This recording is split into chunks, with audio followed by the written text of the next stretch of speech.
Kita mengucapkan Alhamdulillah dengan penuh keyakinan sebagai orang beriman akan janji Allah. Allah tidak pernah memungkiri janjinya dan dia telah menjanjikan kepada kita dengan sebenar-benar janjinya. Kalau kalimat Alhamdulillah pasti akan menambah segala kebutuhan kita. Juga kita panjatkan salawat dan taslim, salam hormat kita kepada utusan Allah dengan tujuan mengejar apa yang dijanjikan juga oleh Allah Subhanahu wa taala dari 10 kali tambahan rahmat sehingga kita bisa mendapatkan rahmat tersebut dengan harapan tentu dengan rahmat ini kita akan masuk ke dalam surga Allah Subhanahu wa taala. Maka sangat wajar kalau kita selalu membacakan juga salawat dan taslim kepada Nabi besar Muhammad sallallahu alaihi wasallam. Kita sudah membahas teman-teman sekalian pada pertemuan sebelumnya apa yang diwajibkan dalam solat, apa yang disunnahkan, apa yang makruh dan apa yang membatalkan solat. Ya. Dan semua sudah kita bahas panjang lebar dengan poin-poinnya. Dan insya Allah kita akan masuk pada malam ini materi kelima tentang sujud sahwi. Dan sahwi artinya kelalaian. Bila seseorang lalai dalam solatnya, mungkin dia lupa berapa rakaat dia sudah solat, atau ada salah satu dari kewajiban solat yang dia lalaikan. Maka ini dianjurkan untuk menutup dengan sujud sahwi. Dan dilakukan dengan dua cara. Kalau seandainya seseorang lagi sholat dan dia ingat kesalahannya itu dalam sholat, sebelum dia salam dia sudah ingat, oh tadi saya lalai 3 atau 4 rakaat nih. Maka dia pun akhirnya memilih 3 rakaat. Ya. Setelah itu dia sujud sahwi sebelum salam. Tapi kalau seseorang sudah terlanjur bubar sholatnya, sudah selesai, kemudian ada yang mengingatkan dia, tadi sepertinya anda baru salat 2 rakaat atau 3 rakaat. Tadi maghrib, baru 2 rakaat sudah salam. Oh begitu, baik terima kasih. Kita berdiri. Tapi kita sudah sempat berzikir, aktivitas, mungkin berdiri, ngobrol sama orang. Baru teringat atau kita diingatkan, maka kita langsung berdiri menambah rakaat yang kurang. Setelah itu sampai salam, ya setelah salam baru sujud sahwi. Jadi kalau teringat kesalahan dalam sholat, sujud sahwinya dalam solat, sementara solat sebelum salam. Tapi kalau kita ingat setelah bubar solat, maka salam dulu baru sujud sahwi. Kata Syekh Abu Bakar rahimahullah, bagi seorang muslim yang lupa dalam solatnya sehingga ia menambah jumlah rakaat atau sujud, baik menambah jumlah rakaat dari 3 menjadi 4, ya, ataupun dia menambah sujud lebih dari 2 kali dia sujud, atau yang lainnya, maka ia wajib melakukan sujud sahwi. Perhatikan kalimat wajib berarti bukan pilihan. Sebagai penambal kekurangan dalam sholatnya yang dilakukannya sebanyak 2 kali sujud itu. Setelah sholatnya sempurna, kemudian setelah itu ia salam. Begitu juga bagi seseorang yang meninggalkan suatu sunnah muakkadah. Sunnah yang sangat ditekankan dalam sholat, itu bisa kembali ke materi kita sebelumnya. Maka ia wajib melakukan sujud sahwi sebelum salam.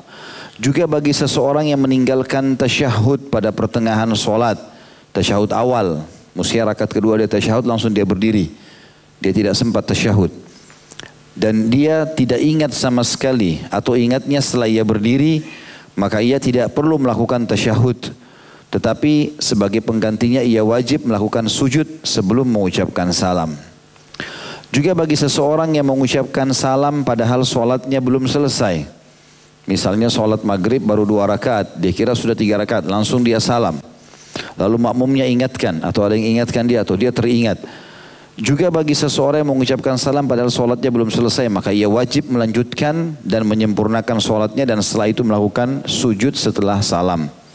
Ya, jadi kalau orang ingat tadi saya bilang setelah selesai sholat, dia sudah tutup sholatnya, dia sudah salam, maka baru dia ingat di sini dia sujud sahwinya setelah salam. Tapi kalau dia ingat dalam sholatnya, maka sujud sahwinya sebelum salam. Dasar hukum tentang sujud sahwi adalah sabda Rasulullah sallallahu alaihi wasallam serta perbuatan beliau, di mana beliau sallallahu alaihi wasallam pernah melakukan salam padahal sholat baru 2 rakaat. Kemudian beliau diberitahu tentang hal tersebut, maka beliau pun segera melanjutkan dan menyempurnakan sholatnya. Lalu beliau melakukan sujud setelah salam. Ini disebutkan dalam riwayat Tirmidzi. Saya sudah sebutkan ini ya. Waktu pertemuan kita sebelumnya, kalau Nabi SAW pernah mengimami sholat asar, kemudian baru 2 rakaat beliau sudah salam. Tapi nggak ada sahabat yang ngomong sama sekali. Mereka diam. Adabnya mereka tidak berani mengingatkan Nabi. Dan tradisi Nabi SAW setelah salam pasti pergi ke pintu masjid, nunggu siapa sahabat yang butuh konsultasi, berbicara, segala macam. Ada satu sahabat dari Badui berdiri langsung mengatakan, ya Rasulullah, apakah sholat sekarang dikasar menjadi 2 rakaat asarnya? Kembali kepada hukum asal sholat. Karena hukum pertama waktu Isra Mi'raj sholat semuanya 2 rakaat. Subuh 2, duhur 2, asar 2, maghrib 2, isya 2. Nanti setelah hijrah ke Madinah baru Nabi SAW diberikan tambahan-tambahan tersebut. Makanya setiap transisi dari rakaat kedua ke rakaat ketiga kita biasanya takbir lagi. Karena itu tambahan. Sahabat ini mengatakan, ya Rasulullah, apakah sholat dikasar kembali? Atau anda lupa? Kata Nabi SAW, tidak ada perintah kasar sholat dan saya juga tidak lupa. Beliau sangat yakin kalau sudah 4 rakaat. Lalu dalam riwayat yang lain Nabi SAW pegang tangan sahabat ini lalu masuk ke masjid, kebetulan belum bubar jemaahnya. Ditanya, apakah betul orang ini bilang, tadi saya cuma sholat 2 rakaat? Kata mereka, benar ya Rasulullah. Langsung Nabi SAW masuk ke tempat mihrab imam, takbir, semua jemaah juga takbir, tambah 2 rakaat tersisa. Tapi karena sudah terlanjur ngobrol, berdiri, maka Nabi SAW salam dulu, baru sujud sahwi. Ya, karena sudah terlanjur diingat setelah sholat. Rasulullah SAW pernah berdiri pada rakaat kedua tanpa tasyahud juga. Pernah terjadi kasus yang lain lebih dulu. Jadi di rakaat kedua beliau lupa tasyahudnya, langsung berdiri seakan-akan rakaat ketiga. Lalu beliau melakukan sujud sahwi sebelum salam.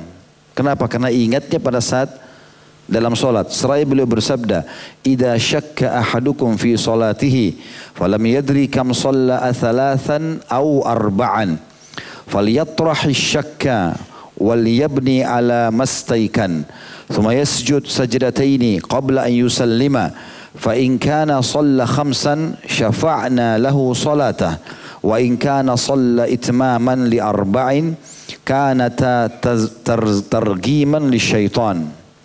Jika salah seorang di antara kalian ragu dalam solatnya dan ia tidak mengetahui apakah solatnya itu 3 rakaat atau 4 rakaat, maka hendaklah ia membuang keraguan-raguannya dan berpegang teguh pada jumlah rakaat yang diyakininya.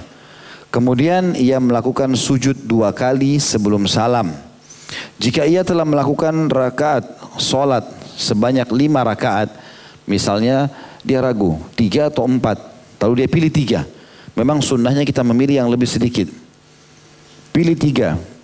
Kalau seandainya dia pilih 3, ternyata sudah 4 dan sholatnya menjadi 5 rakaat, sujud tersebut menggenapkan rakaat sholatnya. Dan jika ia telah melakukan rakaat sholat untuk menyempurnakan rakaat keempat sebanyak 4 rakaat, maka kedua sujud tersebut adalah membuat syaitan marah. Jadi kalau seandainya orang ragu 3 atau 4 nih, sunnahnya memilih 3 kan? Berarti Nabi SAW mengatakan kalau dia pilih 3 ternyata itu sudah 4, berarti kan nanti dia jadi 5 rakaat. Karena kan dia mundur 1 rakaat kan, 3. Semestinya sudah 4. Sekarang ditambah lagi sama dia 2 rakaat ya, rakaat ketiga sama rakaat keempat. Maka berarti sholatnya jadi 5 rakaat. Kata Nabi SAW menandakan berarti sholatnya sudah diterima karena minimal rakaat 4. Kalau kita ragu 3 atau 4 dan kita pilih 4, ternyata dia 3, maka kita kurang. Gitu kan? Seperti itulah, makanya disuruh pilih yang lebih sedikit. Kata Nabi SAW, dan kalau seandainya dia yakin itu 4 rakaat dan sudah betul 4 rakaat, maka sujud sahwi yang membuat dia ragu tadi, membuat syaitan marah. Ya. Makna lain sebenarnya targhiban li syaitan itu penghinaan buat syaitan.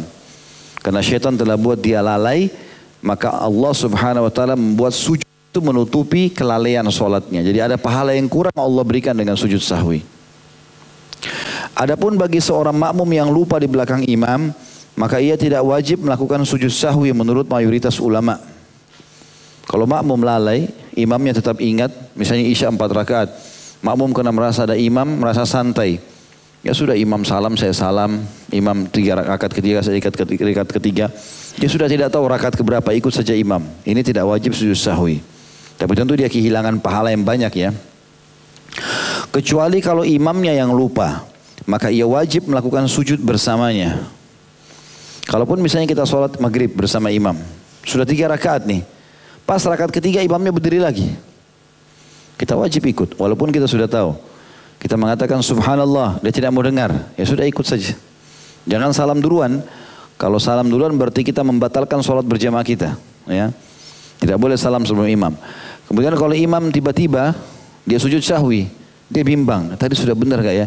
Kita juga harus ikut sujud sahwi walaupun kita yakin jumlah rakaatnya. Ya. Di sini dikatakan adapun bagi makmum yang lupa di belakang imam maka ia tidak wajib melakukan sujud sahwi menurut mayoritas ulama kecuali imamnya yang lupa. Maka ia wajib melakukan sujud bersama imamnya karena ia wajib mengikuti imam dan karena adanya hubungan di antara solatnya dengan solat imamnya. Para sahabat juga pernah sujud sahwi bersama Nabi SAW di mana saat beliau lupa maka beliau akan melakukan sujud atau setiap kali Nabi lupa Nabi SAW melakukan sujud. Ada footnote nomor 770 di situ.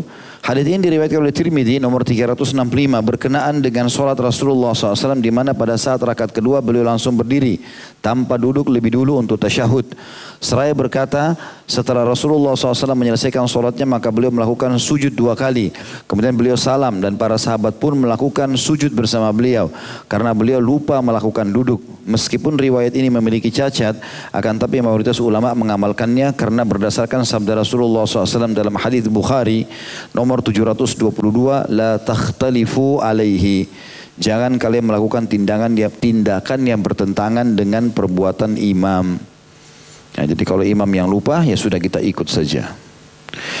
Kemudian kita masuk teman-teman sekalian ke materi ke-6 tentang tata cara sholat. Saya yakin ini teman-teman sudah tahu semuanya. Tapi ini bagian daripada substansial bahasan kita. Hanya saja kadang-kadang subhanallah saya melihat masih ada saja ikhwah yang keliru. Allahu alam di bagian akhwat ya musallahnya. Tapi di antara ikhwah kadang-kadang saya penampilannya sudah orang-orang ikut pengajian tapi pengaturan safnya masih belum rapi, ya badannya masih belum tegak, tangannya masih belum bersedekap yang benar, gitu kan? Rukuknya masih membungkuk, ya tidak mengikuti sunnah Nabi SAW. Ini semua sujud juga kadang-kadang ya tidak memberikan haknya, duduk di antara dua sujud, tasyahudnya, salam. Ini masih banyak dilalaikan. Padahal sebenarnya ini hal yang mendasar sekali. Syekh Abu Bakar rahimahullah berkata, materi ke-6 tata cara pelaksanaan solat. Tata cara pelaksanaan solat adalah sebagai berikut. Jika waktu solat tiba, dimulai dengan hendaklah seorang muslim berdiri dalam keadaan suci. Dirinya suci, maksudnya berudu, badannya juga suci dari najis, bajunya suci, juga tempatnya suci. Menutup auratnya. Makna menutup aurat sudah pernah kita jelaskan, tidak boleh memperlihatkan anggota tubuh yang dilarang untuk perlihatkan dan tidak boleh menggunakan pakaian ketat. Ya. Karena pakaian ketat kalau dipakai sama saja dia sedang membuka auratnya. Ya, diambil daripada sabda Nabi SAW, 2 golongan ya, dari umatku yang belum aku lihat. Mereka adalah orang-orang yang ahli neraka dan tidak akan cium bau surga. Yang pertama adalah golongan orang-orang yang membawa cambuk-cambuk yang mencambuki orang-orang secara zalim. Ini biasa pengawal-pengawal kepala suku, raja, segala macam. Mereka mau berikan jalan rajanya maka mereka pukulin orang. Ini nggak boleh. Dan yang kedua adalah wanita yang berpakaian tapi telanjang. Ya, rambut mereka atau kepala mereka seperti punuk unta, ya, cenderung ke kanan dan ke kiri. Ya. Jadi kepala mereka seperti punuk unta. Kalau punuk unta saya pernah jelaskan, ya ada kumbalan lemak di punggungnya unta. Biasanya kalau dia berlari goyang-goyang. Ya. Nah biasanya ada orang yang seperti itu keadaannya, wanita. Mereka tidak akan mencium bau surga dan tidak akan masuk surga. Ya. Di sini sabda Nabi SAW mengatakan mereka berpakaian tapi telanjang. Ini maknanya ketat, membentuk paha, membentuk betis, membentuk perut, membentuk dada dan seterusnya. Ini akhirnya membuat bentuk lengkukan tubuhnya ada. Ini makna juga menutup aurat. Di sini harus ditutup, tidak boleh seperti itu. Harus longgar lah ya. Dan menghadap kiblat. Menghadap kiblat ini kalau di depan Ka'bah wajib pas. Ya. Kalau kita di lingkaran Ka'bah itu wajib pas. Makanya sejadah Ka'bah diatur sedemikian rupa melingkar. Tapi kalau kita di luar Ka'bah atau di luar Masjidil Haram, arah kita ke Masjidil Haram. Makanya Allah SWT mengatakan dalam Al-Quran itu, "Fawalli wajhaka syatral Masjidil Haram." Arahkan wajahmu hai Muhammad dan suruh umatmu ke arah Masjidil Haram. Karena kita kalau di luar tidak bisa mungkin pas di Ka'bah 100% ya. Sehingga Masjidil Haram yang menjadi patokan. Lalu iqamahlah. Ya. Jika iqamah telah selesai, hendaklah ia mengangkat kedua tangannya hingga sejajar dengan kedua bahunya sambil berniat melakukan solat sambil mengucapkan Allahu Akbar. Sudah masyhur, tangan semua jari-jari rapat sejajar dengan bahu. Kemudian meletakkan kedua tangannya pada dadahnya. Dada di sini sebagian ulama mengatakan di ulu hati, awal dada, ya. Kemudian meletakkan kedua tangannya pada dadanya dengan meletakkan tangan kanan di atas tangan kirinya. Kemudian membaca doa iftitah. Dan ini sudah kita jelaskan sunnah muakkadah, ya. Kemudian membaca Bismillahirrahmanirrahim dengan suara pelan, kemudian membaca Al-Fatihah Alhamdulillahirrahmanirrahim dengan suara keras, ya. Sampai waladdallin. Hendaklah ia mengucapkan amin baik sendirian ataupun berjamaah. Ini juga ada hadis Nabi SAW, siapa yang aminnya bersama dengan aminnya malaikat, karena pas imam mengatakan waladdallin ataupun kita sendiri mengatakan waladdallin, itu kan doa ihdinas siratal mustaqim sampai waladdallin, itu malaikat mengatakan amin yang di sekitar kita. Siapa yang aminnya tepat dengan aminnya malaikat, maka diampuni dosanya yang telah lalu. Bagaimana itu? Allahu alam, kuasa Allah, kita ikhtiar saja. Kemudian membaca surah atau beberapa ayat Al-Quran yang dianggap mudah baginya, dan ini boleh menyambung dari ayat ke ayat lain atau surah ke surah lain, ya. Jadi boleh misalnya kita membaca beberapa ayat di akhir Al-Baqarah lalu kita sambung dengan awal Al-Imran misalnya, ya. Atau kalau selesai satu surah kita sambung surah yang lain. Nabi SAW pernah sholat malam membaca Al-Baqarah kemudian melanjut dengan Al-Imran, dilanjut terus sampai An-Nisa. Kemudian mengangkat kedua tangan sejajar lagi dengan bahu serta melakukan ruku sambil mengucapkan Allahu Akbar. Kemudian meletakkan kedua telapak tangan pada kedua lutut dengan menggenggamnya. Seraya meratakan tulang punggungnya dengan tidak mendongakkan kepalanya ke atas dan tidak juga menundukkan sekali. Saya pernah jelaskan pada pertemuan yang sebelumnya, punggung Nabi SAW rata sampai kalau ditaruh wadah air di atasnya tidak tumpah. Saya sudah ajarkan kemarin, ya, pakai cermin, coba belajar di luar sholat untuk praktek masalah itu. Dikatakan tetapi, jadi tidak boleh mendongak ke atas, kepalanya tidak boleh juga terlalu turun. Tetapi meratakannya sejajar dengan tulang punggungnya. Dan pada saat ruku hendaklah ia membaca Subhana Rabbiyal Azim, Maha Suci Rabbku yang Maha Agung, sebanyak 3 kali atau lebih. Kemudian bangkit, ini sudah saya jelaskan, ya, bisa sampai 10 atau 11 kali. Kemudian bangkit dari ruku sambil mengangkat kedua tangannya lagi sejajar dengan bahu sambil mengatakan Sami Allahu liman hamidah, Allah mendengar bagi siapapun yang memujinya. Kemudian i'tidal, artinya berdiri dengan tegak sampai terasa tulang belakang ketarik, dada kita terbusung ke depan. Dan membaca Rabbana walakal hamd hamdan katsiran tayyiban mubarakan fi. Wahai Rabb kami, bagimu segala puji, aku memujimu dengan pujian yang banyak, yang baik dan penuh dengan berkah. Sebenarnya kita mengatakan Rabbana walakal hamd cukup. Tapi di sini Syekh Abu Bakar rahimahullah menggabungkan 2 riwayat. Di antaranya riwayat Tirmidzi. Pernah Nabi SAW bilang Sami Allahu liman hamidah. Tiba-tiba ada makmum yang mengatakan hamdan katsiran tayyiban mubarakan fi. Puji-pujian yang banyak sekali, yang baik dan sempurna serta penuh dengan berkah untuk Allah. Maka Nabi SAW tanya, siapa tadi yang baca itu? Sahabat itu angkat tangan, saya Rasulullah. Kata Nabi SAW, tadi waktu kau baca, saya diperlihatkan oleh Allah malaikat berebut mencatatnya karena mulianya kalimat tersebut. Maka di sini digabungkan. Kemudian sujud sambil mengucapkan Allahu Akbar. Ketika sujud hendaklah ia bersujud dengan anggota atau 7 anggota tubuhnya, yaitu muka, masuk dalamnya hidung dan dahi. Kemudian 2 telapak tangan, 1, 2, 3. Kedua lutut, berarti 4, 5, dan kedua telapak kaki 6 dan 7. Dengan menempelkan dahinya serta hidungnya di atas tanah, tempat sujud sambil membaca Subhana Rabbiyal A'la, Maha Suci Rabb yang Maha Tinggi. Karena kadang-kadang ada orang ininya saja yang sujud, ya, hidungnya enggak kena ke tanah, maka dia harus meletakkan semuanya. Ini dibaca sebanyak 3 kali atau lebih. Jika dia berdoa mohon kebaikan saat sujud, maka itu dipandang lebih baik. Setelah itu bangkit dari sujud sambil membaca Allahu Akbar. Lalu duduk iftirash. Sudah kita jelaskan iftirash artinya menduduki telapak kaki kiri. Ya, dan menjadikan telapak kaki kanan berdiri. Ya, kita dudukin telapak kiri. Dengan meletakkan bokongnya di atas telapak kaki kiri serta menegakkan kaki kanannya sambil membaca Rabbi ghfirli warhamni wahdini warzuqni. Tentu ini lafadznya banyak riwayat ini. Mungkin lebih dari 6 atau 7 lafadz berbeda-beda. Tapi ini diantaranya wahai Rabbku, ampunilah dosaku, sayangilah aku, berilah aku petunjuk dan berilah aku rezeki. Kemudian sujud sebagaimana yang dilakukan sebelumnya. Kemudian berdiri untuk melakukan rakaat kedua dan melakukan hal-hal seperti yang dilakukannya pada rakaat pertama. Kemudian tasyahud. Jika jumlah rakaat solatnya 2 rakaat seperti solat subuh, maka ia membaca tasyahud serta salawat atas Rasulullah SAW. Kemudian salam sambil mengucapkan Assalamualaikum warahmatullah. Ini boleh, bisa juga Assalamualaikum saja, bisa juga Assalamualaikum warahmatullahi wabarakatuh. Dan menoreh ke sebelah kanan dan salam kembali sambil menoleh ke sebelah kiri. Kita sudah tahu itu. Assalamualaikum warahmatullahi. Nabi SAW kalau salam sampai pipi putih pipi beliau kelihatan oleh makmum. Tidak usah badannya ikut ya, kepalanya saja.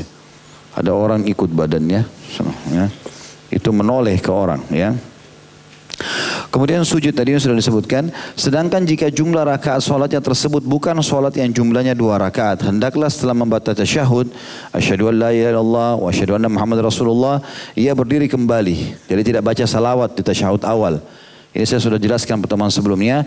Ada 2 khilaf pendapat ulama. Ada yang mengatakan tasyahud awal boleh baca sampai selesai salawat, innaka hamidum majid. Bedanya tasyahud awal dengan akhir. Tasyahud akhir diikuti dengan 23 macam doa. Di antaranya Allahumma inni a'udzubika min adzabi jahannam dan seterusnya, ya. Ada juga pendapat yang dipegang oleh Syekh Abu Bakar rahimahullah, tidak. Tasyahud awal cuma sampai syahadat saja. Asyhadu an la ilaha illallah wa anna Muhammad Rasulullah. Salawat sampai akhir ini tidak dibaca di tasyahud awal, nanti di tasyahud akhir. Kata beliau, sedangkan jika jumlah rakaat solatnya tersebut bukan solat yang jumlahnya 2 rakaat, hendaklah setelah membaca tasyahud, ia berdiri kembali sambil mengucapkan takbir dan mengangkat kedua tangannya sejajar dengan kedua bahunya. Rakaat kedua ke rakaat ketiga. Lalu menyempurnakan solatnya dengan mengerjakan hal-hal seperti yang dilakukan pada rakaat sebelumnya. Hanya saja dalam hal bacaan cukup hanya membaca Al-Fatihah saja. Setelah masyarakat ketiga, rakaat keempat hanya baca Al-Fatihah. Sunnah Nabi SAW begitu. Surah hanya di rakaat pertama sama kedua. Setelah selesai hendaklah ia duduk tawarruk. Tawarruk berarti bokongnya duduk di tanah. Dengan meletakkan bokongnya di atas tanah atau tempat duduk. Dengan meletakkan juga kaki kanannya disertai dengan menempelkan bagian dalam dari jari-jari kaki kanannya ke tanah. Ya. Atau ininya jari-jarinya dilipat. Sehingga semuanya dianggap sujud kepada Allah SWT. Seraya membaca tasyahud dan salawat atas Rasulullah SAW. Lalu memohon perlindungan kepada Allah SWT dari azab neraka Jahannam. Azab neraka, azab kubur, fitnah hidup dan fitnah mati dan fitnah Dajjal. Kemudian mengucapkan salam dengan suara yang keras. Seraya membaca Assalamualaikum warahmatullahi sambil menoreh ke sebelah kanan dan mengucapkan salam untuk yang kedua kalinya sambil menoreh ke sebelah kiri meskipun tidak ada siapa-siapa. Tentu ini sudah ma'ruf ya tentang masalah tata cara solat. Dan sudah banyak buku diterjemahkan berhubungan dengan masalah ini. Tapi saya berharap teman-teman tidak menganggap remehnya. Sekarang kita masuk ke materi ke-7. Masalah hukum solat berjamaah. Masalah imamah. Syarat menjadi imam. Ya, kemudian juga masbuk. Hukum makmum yang telat dalam solat. Apa yang harus dilakukan? Dimulai dulu dengan poin A. Masalah solat berjamaah. Hukum solat berjamaah. Solat berjamaah merupakan perbuatan sunnah yang sangat dianjurkan sekali bagi setiap mukmin yang tidak memiliki udzur untuk tidak menghadirinya. Sebelum saya lanjutkan dalilnya, ada 2 pendapat di sini. Kalau Imam Ahmad dan Imam Malik rahimahumullah, termasuk Imam Abu Hanifah, mewajibkan solat berjamaah. Mewajibkan di masjid, wajib bagi laki-laki. Kecuali ada udzur, hujan deras sekali, banjir, sakit, lupa, ketiduran, ya. Musafir, ini semua baru boleh. Tapi kalau Imam Syafi'i rahimahullah mengatakan solat berjamaah di masjid sunnah muakkadah, bahkan fardu kifayah. Artinya kalau sudah ada yang solat sudah nggak ada masalah, yang lain gugur. Yang penting jangan tidak ada yang solat sama sekali di masjid, gitu kan? Ini khilaf antara ulama dan Imam Syekh Abu Bakar rahimahullah cenderung dalam hal ini dengan pendapat Imam Syafi'i. Makanya beliau mengatakan solat berjamaah di masjid adalah sunnah yang sangat ditekankan. Berdasarkan hadis Nabi SAW, "Ma min thalathatin fi qaryatin wala badwin la tuqamu fihim salatul jama'ati illa istahwadha alaihim syaitan fa alaikum bil jama'ah fa innama ya'kulu dhi'bu minal ghanamil qasiyah." Tidaklah ada 3 orang di suatu desa atau suatu kampung di mana mereka tidak mendirikan salat berjamaah di dalamnya, melainkan syaitan akan menguasai mereka. Karena itu hendaklah kamu mendirikan salat berjamaah. Karena serigala hanya akan memangsa seekor kambing yang menyendiri atau terpisah dari kelompoknya. Hadis ini riwayat Ahmad nomor 21.203. Dan hadis ini juga menjelaskan teman-teman kepada kita dianjurkan selalu kalau kemana-mana usahakan berdua atau lebih. Kecuali darurat sekali. Terutama masalah safar. Kata Nabi SAW, kalau kalian yang sedang safar tahu ya bahayanya atau godaan syaitan pada saat sedang sendirian untuk berbuat maksiat maksudnya ya, maka tidak akan ada lagi yang safar sendirian. Ya, bukan berarti ditakut-takuti. Ya, syaitannya datang, cekik, keluar tangan dari kamar mandi, nggak ada. Bukan itu yang dimaksud. Tapi syaitannya bisa menguasai dia untuk buat maksiat. Antum dalam hotel sendirian, ada di Eropa, tinggal telepon panggil pelacur, naudzubillah, kan bisa terjadi. Antum sendirian, ada godaan, ini ada diskotik, mau masuk, mau lihat. Syaitan godanya gitu. Kalau orang soleh digoda, supaya kamu tahu. Ya. Tidak buat dosa, nanti di dalam baru digodok sama syaitan. Ya. Jadi nggak boleh. Di sini Nabi SAW memastikan kita kalau sendiri jalan, walaupun kita pakai kopiah, pakai baju koko, pakai gamis, ada sedikit risih. Ya. Karena risih kalau sendirian jalan di mana. Tapi kalau sudah 2 orang yang pakai kopiah dan gamis, kalau sudah 3 orang, kalau sudah 10 orang, beda. Kalau ada komunitas, syaitan lebih sulit menggodanya. Makanya Nabi SAW mengatakan sungguhnya serigala, maksudnya syaitan di sini ya, hanya akan memangsa domba yang menyendiri. Juga sabda Nabi SAW, "Walladzi nafsi biyadihi, laqad hamamtu an amura bihatabin fayuhtab, thumma amura bisalati fayu'adzina laha, thumma amura rajulan faya'umman nas, thumma ukhalifa ila rijalin la yashhaduna as-salata fa uharriqa alaihim buyutahum." Demi zat yang jiwaku berada di tangannya, sungguh aku ingin sekali menyuruh supaya kayu bakar dikumpulkan lalu dinyalakan. Kemudian aku menyuruh seseorang mengumandangkan azan solat serta menyuruh seseorang supaya mengimami solat orang-orang. Kemudian aku pergi mendatangi rumah orang-orang yang tidak ikut solat berjamaah lalu membakar rumah mereka. Hadis ini riwayat Bukhari nomor 644 dan 600 dan Imam Muslim 651. Hadis ini yang dipegangi oleh Imam Ahmad rahimahullah tentang wajibnya solat berjamaah di masjid. Karena tidak mungkin Nabi SAW mengancam akan membakar rumah orang-orang yang tidak sholat berjamaah kecuali memang ini kewajiban. Ya, kewajiban. Juga sabda Rasulullah SAW ditujukan kepada seseorang laki-laki buta, yaitu Ibnu Ummul Maktum, muadzinnya Nabi, yang berkata kepada Nabi SAW, "Ya Rasulullah, aku tidak mempunyai seorang penuntun yang akan menuntunku ke masjid." Bahkan dalam riwayat Bukhari Muslim, kata Nabi, kata orang itu, "Ya Rasulullah, tidak ada penuntun saya ke masjid. Saya buta. Di antara rumah saya jauh. Di antara rumah saya sama masjid banyak binatang buas. Karena masih padang pasir bisa menerkam saya. Apakah boleh saya sholat sendiri di rumah?" Awalnya Nabi SAW mengatakan, "Iya, silahkan." Di sini dikatakan, "Ya Rasulullah, aku tidak mempunyai seorang penuntun yang akan menuntun ke masjid." Kemudian Rasulullah SAW memberinya rukhsah, keringanan. Silakan sholat di rumahmu. Ya, padanya dikasih keringanan untuk tidak ikut menunaikan sholat jamaah. Tapi ketika orang itu mau keluar dari masjid, turun wahyu. Nabi SAW panggil kembali. Lalu mengatakan, hal tasma'un nida bis sholat? Faqala na'am. Qala fa'ajib. Apa kau dengar azan dari rumahmu? Buta, jauh, gak ada pemandu, banyak binatang buas. Ya, bukan hanya tikus kayak antum, tikus banyak lari-lari di jalanan. Ini binatang buas, serigala, harimau, nerkam. Ya, antum tikus saya sudah takut. Maka dikatakan di sini, "Iya ya Rasulullah." Kata Nabi SAW, penuhi panggilan itu. Pergi masjid, apapun alasannya tidak diterima. Hadits riwayat Muslim nomor 653. Abdullah bin Mas'ud juga radhiyallahu anhu menuturkan, "Walaqad ra'aituna wa ma yatakhallafu anha illa munafiqun ma'lumun nifaq. Walaqad kana ar-rajulu yu'ta bihi yuhada baina ar-rajulaini hatta yuqama fi as-saff." Sungguh aku telah melihat orang-orang di antara kami pada saat zaman Nabi SAW. Dan tidaklah ada yang mengabaikan sholat berjamaah di masjid, melainkan pasti munafik. Itu di zaman Nabi. yang kemunafikannya telah diketahui dengan jelas. Artinya seluruh orang beriman tahu kalau dia munafik. Baru dia nggak ada di masjid. Kalau orang beriman pasti hadir ke masjid.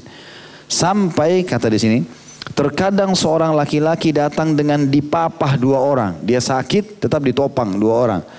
Ya, untuk menghadiri sholat berjamaah hingga ia berdiri di suatu barisan. Ya, atau dia memegang pundak temannya sambil sholat. Ya. Makanya Nabi SAW peduli sekali dengan ini teman-teman. Begitu selesai salam dicari, dilihat sahabat-sahabatnya. Mana si fulan? Kenapa nggak hadir sholat berjamaah? Siapa tetangganya? Saya Rasulullah. Cari tahu segera. Kalau sakit dijenguk, gitu kan? Kalau ada apa-apa langsung dicari tahu. Tak boleh, diawasi oleh Nabi SAW. Dan Nabi SAW diberikan keutamaan oleh Allah SWT. Beliau kalau jadi imam bisa lihat makmumnya walaupun lagi menghadap ke depan. Tapi ini khususiyatun Nabi. Hanya Nabi. Jangan ngaku-ngaku. Nabi SAW mengatakan, luruskan saf kalian karena aku bisa melihat kalian sementara aku jadi imam. Allah memperlihatkan Nabi SAW makmumnya di belakang. Jadi tahu kalau ada yang miring, ada yang ngantuk, ada yang ini Nabi tahu. Ya. Yang kedua, itu hukum sholat berjamaah. Saya sudah jelaskan tadi khilaf ulama, tapi pendapat jumhur ulama wajib kecuali orang punya udzur syar'i. Ya. Jadi usahakan, dan kita sudah tahu hadis Nabi SAW yang mulia dihasankan oleh para ulama, siapa yang tidak ketinggalan takbiratul ihram imam 40 hari, dia akan dijamin selamat dari sifat kemunafikan. Insya Allah tidak akan pernah dusta seumur hidupnya, tidak akan khianat amanah, tidak akan ingkari janji. Selama dia 40 hari, subuh, duhur, asar, maghrib, isya. Jadi ini sebulan setengah. Antum harus atur jadwal, sebulan setengah tidak kemana-mana safar, cari kalau yang kos-kosan di sebelah masjid. Azan langsung sholat, tinggal nyebrang ke sebelah. Minimal sekali seumur hidup ini. Siap? Siap. Baik, alhamdulillah.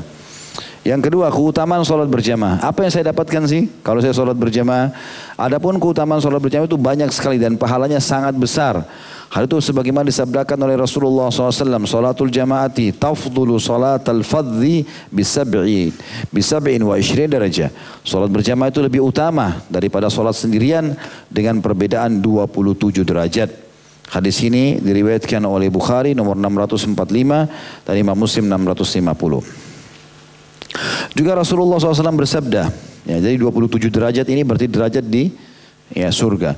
Salatul rajuli fi jama'atin tazidu ala salati fi baiti wa salatu fi suqihi bid'an wa 20 darajah. Wa dhalika anna ahadahum idza tawadda fa ahsana al-wudu' thumma ata al-masjid la yuridu illa as-salah falam yakhtu khutwata illa rafa'ahu Allah biha darajah wa hatta anhu biha khati'ah hatta yadkhul al-masjid wa idza dakhala al-masjid kana fi salatin hatta kana fi salatin ma kanat as-salatu tahbisu wal malaikatu yusalluna ala ahadin ma dama fi majlisihi alladhi shalla fihi yaqulun Allahumma ighfir lahu Allahumma arhamhu ma lam yuhdits. Salat seseorang dilakukan secara berjamaah. Keutamaannya melebihi salat yang dilakukan di rumahnya atau di pasarnya dengan perbedaan 27 derajat. Hal itu dikarenakan, apa sebabnya salat di masjid lebih besar pahalanya? Jika salah seorang di antara mereka berwudu, kemudian ia menyempurnakan wudunya, kemudian ia pergi ke masjid. Dan di sini juga perlu digarisbawahi, berarti afdhaliyah salat berjamaah pun lebih besar pahalanya kalau wudu di rumah baru ke masjid, ya. Walaupun di masjid ada tempat wudhu, tapi itu darurat. Kalau kita batal wudhu, tiba-tiba kebelet baru kita. Kalau enggak, wudhu di rumah semuanya. Dan saya sudah pernah ajarkan teman-teman, kalau mau tidak batal wudhu, usahakan tidak biasa bercanda dengan buang angin. Ini jadikan bahan bercanda ini. Pernah saya bilang gitu, pegang kuping temannya bunyi. Bercanda. Tidak boleh bercanda. Dalam masalah nanti lost control nanti. Ada orang begitu, saya pernah bertamu di rumah orang, subhanallah lagi duduk ngobrol, keluarkan angin. Saya sampai kaget. Tapi orang sudah tidak bisa ngawasin dirinya. Dan itu akhirnya berhubungan sekali nggak bisa jaga wudhu. Ya. Kalau kita terbiasa teman-teman sekalian, kita hanya keluarkan di waktunya, di tempatnya, maka insya Allah wudhunya terjaga. Ya. Ada orang subhanallah dari sholat subuh, dia tunggu sampai syuruk, duha, dia pergi kantor, duhur, asar, sampai maghrib, isya, nggak batal wudhunya. Ada orang subhanallah dijaga wudhunya. Ada orang begitu, tinggal masuk sholat saja. Kalaupun batal, dia langsung wudhu lagi, diperbaharui. Itu karena dikatakan sini salah satu penyebab meninggikan 27 derajat tadi karena seseorang berwudu di rumahnya, kemudian dia menyempurnakan, kemudian pergi ke masjid. Mana pergi ke masjid berarti dia wudu dulu di rumahnya. Dengan maksud semata-mata untuk melaksanakan sholat, maka tidaklah ia melangkahkan kakinya selangkah, melainkan Allah akan mengangkatnya 1 derajat serta menghapuskan darinya 1 dosa hingga ia memasuki masjid. Setelah ia masuk masjid pun, maka ia senantiasa berada dalam sholatnya selama sholat itu yang menahannya atau tidak keluar dari masjid. Jadi kalau antum tadi di sini ada yang dari maghrib, kemudian niat tunggu sampai isya pengajian misalnya, maka jeda antara maghrib isya, walaupun antum lagi ngobrol di sana, lagi buka puasa di sana, lagi mungkin ada hajat apa, tetap antum dihitung sholat karena niatnya ingin menunggu isya. Seseorang tetap dihitung berada dalam solat, ya, selama yang menahannya adalah solat, tidak keluar dari masjid. Dan para malaikat plus lagi akan memohon ampun bagi salah seorang di antara kamu selama ia berada di tempat duduknya, di mana ia mengerjakan solat padanya. Ya. Jadi kalau bisa lebih baik tidak pindah, maka lebih baik lagi. Seraya mereka berdoa, ya Allah berilah ampunan baginya, ya Allah sayangilah dia selama ia tidak berhadas. Hadas ini keluar angin tadi, batal wudu, ya, malu di masjid itu.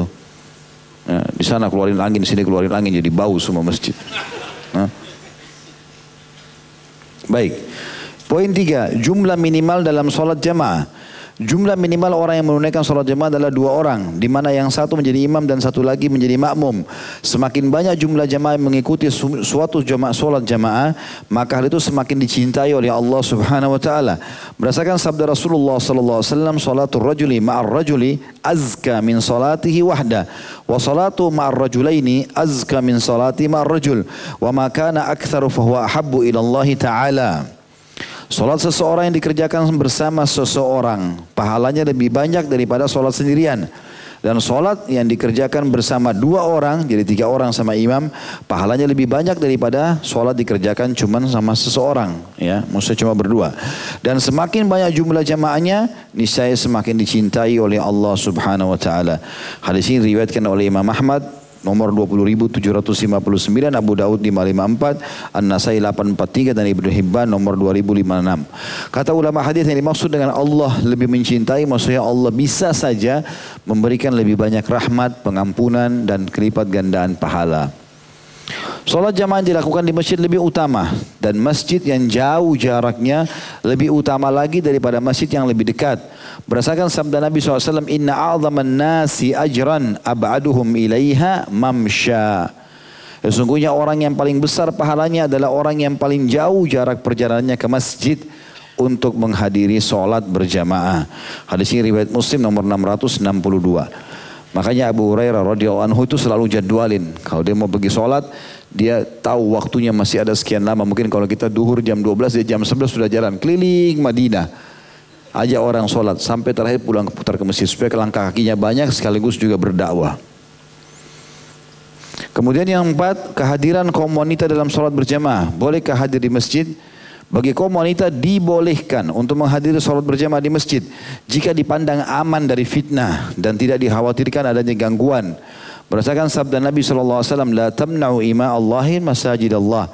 Jangan pernah kalian melarang para wanita dari hamba-hamba Allah mendatangi masjid-masjid Allah. Hadis ini riwayat Ahmad nomor 9362, Abu Daud 565. Akan tetapi, solatnya seorang wanita di rumahnya lebih utama. Juga berdasarkan sabda Nabi SAW, wal yakhrujna tafilat. Ketika mereka pergi ke masjid, hendaklah mereka tidak memakai minyak wangi. Jika mereka memakai minyak wangi, maka tidak dibolehkan bagi mereka menghadiri solat berjamaah di masjid. Berdasarkan sabda Nabi SAW, ayyuma imra'atin asabat bakhuran fala tashhad ma'aha al-isya al-akhirah. Ini fala tashhad ma'ana, ya. Fala tashhad ma'ana al-isya al-akhirah. Wanita manapun yang memakai wangi-wangian, maka hendaklah ia tidak hadir bersama kami dalam mengerjakan solat isya berjamaah. Itu yang pegang buku diganti itu, ya. Tulisan bahasa Arab ma'aha diganti ma'ana, hanya diganti nun. Ya, itu maksudnya solat bersama kami. Jadi di sini jelas sekali kalau wanita lebih afdal di rumahnya, tapi dia diboleh ke masjid, terutama kalau tidak ada fitnah. Dalam komplek perumahan, jalan-jalan terang, ya kan? Yang dimaksud di sini bisa fitnah teman-teman seperti negara-negara non-muslim ya. Negara-negara non-muslim itu bisa jadi fitnah nantinya. Bisa digangguin tengah jalan, bisa segala macam atau gelap, banyak perampok ya. Kemudian juga akan tetapi kata beliau, solat seorang wanita dikerjakan di rumahnya lebih utama berdasarkan sabda Nabi SAW, wa buyutuhunna khairun lahunna, dan rumah-rumah mereka lebih baik bagi mereka, maksudnya kaum wanita. Diriwayatkan Abu Daud nomor 567. Tapi yang jelas boleh ya, bukan tidak boleh solat di masjid. Bahkan Zainab radhiyallahu anha, anak Nabi SAW itu terkenal suka sekali keluar kalau malam, sepertiga malam ke masjid beliau, ke masjid Nabi SAW. Maka Nabi SAW pernah masuk masjid mau sholat tahajud, bukan sholat wajib, sholat sunnah. Lalu beliau lihat dari tiang ini ke tiang sana ada tali. Beliau tanya, apa ini? Kenapa ada tali? Lalu kata orang-orang di masjid, Zainab ya Rasulullah, maksudnya anak anda. Jadi rupanya dia kalau ngantuk, Zainab ini pegang tali itu, supaya nggak tidur. Kata Nabi SAW, turunkan tali ini. Kalau seseorang di antara kalian mau ibadah, jangan paksakan. Kalau masih ngantuk, tidurlah dulu. Ya. Di sini kalau ngantuk benar, ya. Bukan ngantuk yang dibuat-buat. Ya. Kalau betul-betul capek, letih, perjalanan jauh, ya susah, maka itu jangan dipaksakan. Kata Nabi SAW dalam hadis lain, jangan paksakan sholat kalian kalau sedang mengantuk. Jangan sampai dia ingin meminta rahmat, malah dia minta azab buat dirinya. Misalnya dia mengatakan, ya Allah ampuni, tapi dia mengatakan, ya Allah hukum saya. Mungkin karena mengantuknya ya. Ini kalau mengantuk benar, jangan dijadikan ini sebagai alasan. Wahai hamba-hamba Allah, sadarlah. Yang kelima, pergi dan berjalan menghadiri sholat berjamaah. Ya. Makin besar juhudnya, upayanya makin besar pahalanya. Kayak jalan kaki, itu lebih besar pahalanya dibandingkan ya, berkendaraan. Walaupun kendaraan boleh. Kayak zaman sekarang motor sudah menjadi sebuah fasilitas ya. Apalagi mestinya jauh, maka bisa menggunakan motor, nggak ada masalah. Karena ada juga sahabat-sahabat yang ke masjid Nabi SAW menggunakan unta, menggunakan kuda ya. Bagi seseorang yang keluar dari rumahnya menuju masjid, disunnahkan mendahulukan kaki kanannya sambil membaca doa. Bismillahirrahmanirrahim, wala hawla wala quwata illa billah. Dengan nama Allah aku bertawakal, menyerahkan diri kepadanya dan tidak ada daya dan kekuatan kecuali milik Allah. Allahumma inni a'udzubika min an adilla aw udalla. Ya Allah, aku mohon kepadamu agar jangan sampai aku menyesatkan atau disesatkan. Au azilla au uzalla, aku tergerincir dalam dosa atau aku menggerincirkan orang lain. Au azlima au uzlam, atau aku berbuat kezaliman atau aku dizalimi. Au ajhala au yujhalu alayya, atau aku berbuat kebodohan atau aku dibodohi. Tentu ini teman-teman sekalian sampai sini adalah sebenarnya doa ya keluar rumah. Tapi Syekh Abu Bakar rahimahullah, karena beliau tahu bukunya akan dibaca banyak oleh orang awam, maka beliau menyatukan banyak riwayat dengan tujuan sekalian dapat keutamaan. Kemudian disunnahkan kata beliau adalah membaca Allahumma inni as'aluka bihaqqis sa'ilina 'alaika wa bihaqqi mamsyaya hadza fa inni lam akhruja asyarran wala bataran, atau asyaran wala bataran wala riya'an wala sum'ah, kharajtu ittiqa'a sakhatika wa ibtigha'a mardatik, as'aluka an tunkidani minan nar wa an takfira li dhunubi jami'a fa innahu la yakfiru dhunuba illa ant. Itu ada footnote nomor 784 ya. Diriwayatkan Ibnu Majah nomor 778. Lalu ditambah Allahumma ja'al fi qalbi nura wa fi lisani nura wa fi sam'i nura wa fi basari nura wa an yamini nura wa an shimali nura wa min fawqi nura Allahumma a'zim li nura. Dengan menyebut nama Allah, aku bertawakal kepada Allah, tidak ada daya dan kekuatan kecuali milik Allah. Ya Allah, aku berlindung kepadamu, jangan sampai dari tersesat dan disesatkan, tergelincir ke dalam dosa dan digelincirkan, berbuat zalim atau dizalimi, dan berbuat bodoh atau dibodohi. Ya Allah, aku memohon dengan bertawassul kepadamu, dengan hak orang-orang yang memohon kepadamu, serta hak langkah kakiku ini.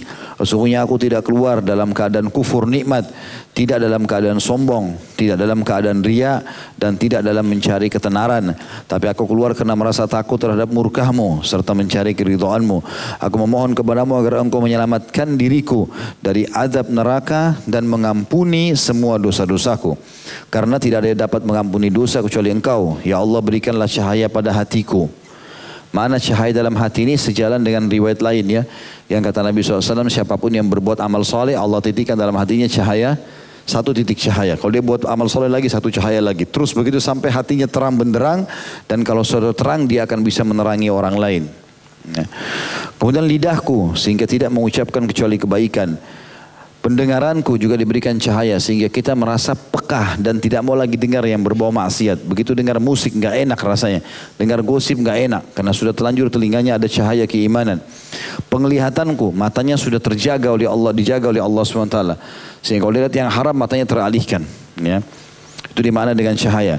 Dan dari samping kananku cahaya, samping kiriku cahaya, di depanku cahaya, di atasku cahaya, di belakangku cahaya, dan di atasku cahaya, dan di bawahku juga cahaya. Kemudian jadikanlah atau agungkanlah cahaya pada diriku. Tentu ini doanya cukup panjang ya. Ada banyak riwayat yang menggabungkan, dikatakan dan jadikanlah juga di tulangku, di otot-ototku, di darahku, ya, di wajahku dan di rambutku, serta di kuburanku cahaya. Itu doa pergi menuju ke masjid. Artinya semua godaan syaitan dari semua penjuru. Karena iblis berjanji sama Allah, saya akan menyesatkan Adam dan keturunannya dari kanannya, dari kirinya, dari depannya, dari belakang, dari atas, dari bawah, semuanya. Maka kita meminta agar dari semua sisi ada cahaya yang buat syaitan tidak bisa masuk kepada kita. Nah, itu yang dimaksud dengan permohonan cahaya ini. Dan ini termasuk doa yang sangat mulia dibaca kalau orang menuju ke masjid. Belum hafal, coba diterapin, dihafal 2-3 potong, nanti ditambah lagi 3-4 potong, nanti insya Allah terbahafal dengan sendirinya. Kemudian hendaklah ia berjalan dengan penuh ketenangan dan kemantapan, tidak tergesa-gesa. Sesuai dengan sabda Nabi SAW, "Idza ataitumus salata fa'alaikum bis sakinah, fama adraktum fasallu, wa ma fatakum fa'atimmu." Jika kamu bermaksud menghadiri solat, hendaklah kamu berjalan dengan penuh ketenangan. Maka apa yang kamu dapatkan dari solat, hendaklah kamu menunaikannya. Kalau kau datang dapat rakaat sempurna, alhamdulillah. Kalau cuma 1 rakaat nggak apa-apa. Sedangkan apa yang terlewatkan darimu, hendaklah kamu menyempurnakannya. Hadis ini riwayat Bukhari nomor 908. Kemudian saat ia sampai di masjid dan akan memasukinya, hendaklah ia mendahulukan kaki kanannya sambil membaca doa berikut ini. Bismillah, a'udzu billahil azim wa biwajhihil karim wa sultanihil qadim minasyaitonir rajim. Sampai sini adalah riwayat Imam Ibnu Majah atau Ibnu Majah nomor 466. Allahumma salli ala nabiyyina Muhammadin wa alihi wa sallim. Allahumma ighfirli dhunubi waftahli abwaaba rahmatik. Nah, kalau ringkasnya bismillah wassalatu wassalamu ala rasulillah. Allahumma iftahli abwaaba rahmatik. Ya. Artinya dengan nama Allah aku berlindung kepada Allah yang maha agung dan dengan wajahnya yang maha mulia, dengan kekuasaannya yang abadi dari godaan syaitan yang terkutuk. Ya Allah, curahkanlah rahmat dan kesejahteraan kepada Nabi kami Muhammad dan keluarganya sallallahu alaihi wasallam. Ya Allah, ampunilah dosa-dosaku serta bukakanlah untukku pintu-pintu rahmat-Mu. Makna rahmat di sini kalau kita masuk ke dalam masjid, supaya selalu yang dalam masjid ini terfikir, ya, terlakukan semuanya perbuatan baik. Hendaklah ia tidak langsung duduk sehingga melaksanakan solat tahiyat masjid terlebih dahulu. Sunnah 2 rakaat. Berdasarkan sabda Nabi SAW, "Idza dakhala ahadukumul masjida fala yajlis hatta yusalli raka'atain." Jika salah seorang di antara kalian masuk masjid, hendaklah ia tidak duduk sehingga dia solat sunnah 2 rakaat dulu. Hadis ini diriwayatkan oleh Bukhari nomor 1167 dan Imam Muslim 714. Ya, tentu di sini teman-teman kalau kita masuk masjid sudah terlanjur ada solat qobliyah, seperti misalnya solat qobliyah duhur, ya sudah kita niat qobliyah duhur sudah terpenuhi juga solat tahiyat masjidnya. Ya, dan atau kalau kita masuk masjid sudah solat wajib, ya sudah gugur tadi masalah solat tahiyat masjid. Karena intinya masuk masjid menghormatinya dengan solat baik wajib ataupun sunnah. Kecuali kata beliau jika ia memasukinya saat terbit atau terbenam matahari. Jika ia memasukinya pada saat waktu itu atau seperti itu, maka ia langsung duduk. Sudah tidak perlu solat sunnah 2 rakaat terlebih dahulu. Karena Rasulullah SAW telah melarang menunaikan solat pada kedua waktu tersebut. Ini khilaf di antara ulama masalah ini. Ada yang mengatakan boleh solat, ada yang mengatakan tidak boleh. Nah, yang dibolehkan kalau ada dalil khususnya seperti tahiyat masjid, seperti solat jenazah, ya, solat wudu dan solat taubat. Ini dikecualikan juga sama dengan solat gerhana. Nah, ini semua dikecualikan karena dalilnya membolehkan masalah itu. Ada juga yang mengatakan secara mutlak nggak boleh. Udah masuk masjid habis asar langsung aja masuk duduk nggak apa-apa. Kemudian ketika ia hendak keluar dari masjid, hendaklah ia keluar dengan kaki. Nah, cuma 3 orang yang jawab. Yang lain nanti mau suruh Marwan pasang di tangga masjid kamera. Pakai CCTV. Kaki kanan tuh kaki kiri nih masuk dan keluar nih. Kemudian membaca doa dengan lafaz waftah li abwaaba rahmatik, diganti tadi sama tadi dengan doa masuk masjid tapi diganti dengan waftah li abwaaba fadlik. Bukalah untukku pintu-pintu karuniamu. Makna karunia adalah rezeki ya. Adalah rezeki. Allahu alam. Baik itu saja karena sudah jam 9 lewat. Mudah-mudahan bermanfaat insyaallah. Subhanakallahumma bihamdika asyhadu an la ilaha illa anta astaghfiruka wa atubu ilaik. Wassalamualaikum warahmatullahi wabarakatuh.